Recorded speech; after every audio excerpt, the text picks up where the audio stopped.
उत्तराखंड के चमोली स्थित राजकीय आदर्श इंटर कॉलेज थराली में सिंचाई विभाग और मंडी समिति देहरादून द्वारा निर्मित भवनों में गंभीर अनियमितताओं के आरोप लगे हैं।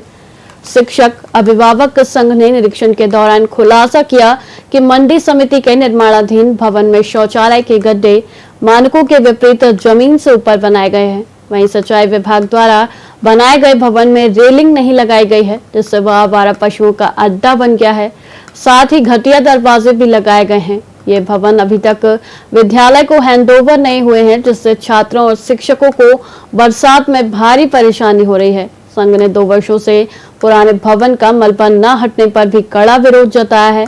अभिभावकों ने उचित कार्रवाई न होने पर बड़े आंदोलन की चेतावनी दी है।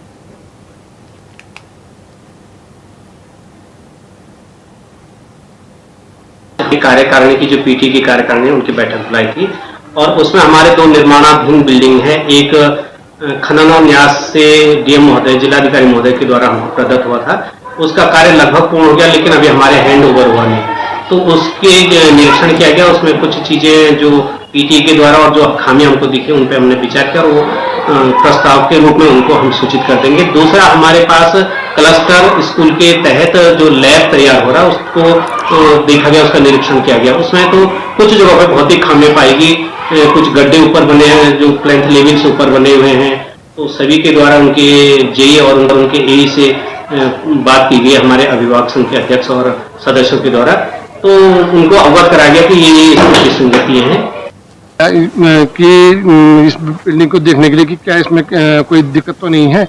तो आज कोई हमारे पास इससे संबंधित कोई अधिकारी या कोई जिनके पास ये बिल्डिंग अभी वर्तमान में है वो आए नहीं, और जब भी आएंगे तो हम इस बारे में बात करेंगे और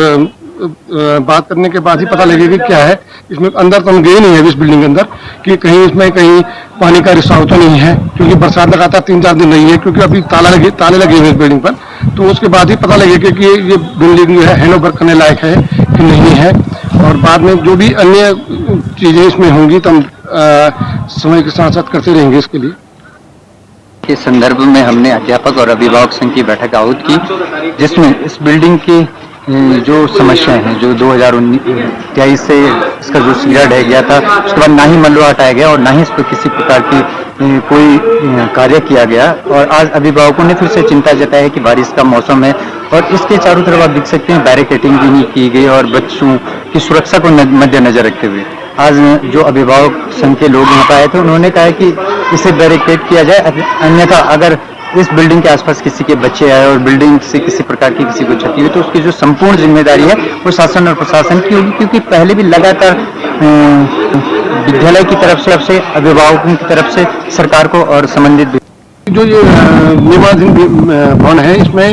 ये पाया गया है, इसमें जो पिट बना है, शौचालय का जो पिट बना हुआ है वो लेवल से काफी ऊपर बढ़ा हुआ है, और इससे संबंध में हमने इसके ठेकेदार को और संबंधित विभाग को भी जानकारी दे दी है कि इसको तुरंत तोड़ करके दोबारा इसका निर्माण किया जाए और सही ढंग से इसको बनाया जाए। और जहां पर अगर नीचे भी जहां पर इसका सोखता हुआ बना हुआ है वहां पे एक बड़ा पत्थर दिखाई दे रहा है, और उस पर भी हमने सूचित कर दिया है कि इसको भी तोड़ा जाए, उस पत्थर को पूरी तरह से और ढंग से उसका निर्माण किया जाए। और जब तक ये दोबारा ये बनता नहीं है, हम इसको पूर्ण निरीक्षण करेंगे, और अगर इसमें भी लापरवाही होती है तो फिर कार्यकारिणी की जो पीटी की कार्यकारिणी है उनकी बैठक बुलाई थी और उसमें हमारे 2 निर्माण